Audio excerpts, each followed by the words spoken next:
Ça fait maintenant 2 ans que régulièrement je fais des missions qui durent en général entre 3 à 6 mois et parfois un peu moins, parfois quelques jours. Marketing, communication et transformation digitale. Donc plutôt pour des marques qui ont des besoins de notoriété de manière très ponctuelle ou de réflexion sur leur disruption. En général, ça débute par un audit qui répond à un cahier des charges. Donc l'audit en fait est là pour planter le décor. L'audit donne lieu à quelques recommandations qui vont être en fait des axes de travail qu'on valide d'abord avec l'entreprise et qu'on met en application juste après.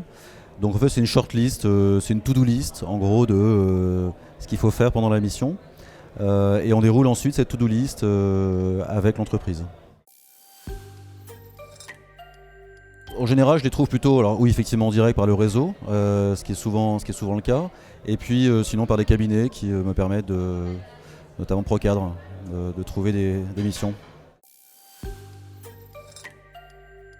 Il y a vraiment les deux en fait. La difficulté technique en fait va être compensée par une réponse humaine, pardon. Donc techniquement c'est difficile au début quand on arrive, on ne connaît pas le métier, donc effectivement il faut arriver à tout de suite s'intégrer sur le sujet. Alors, donc du coup il y a une réponse pour le coup qui va être très humaine puisqu'on va s'appuyer sur les équipes qui sont en interne et c'est ça en fait la force du manager de transition, c'est d'apporter ses compétences tout en s'appuyant sur des gens qui sont là en interne pour aider justement à mieux répondre aux problématiques. Il faut je pense une grande capacité de souplesse, d'écoute et de souplesse pour bien intégrer les équipes.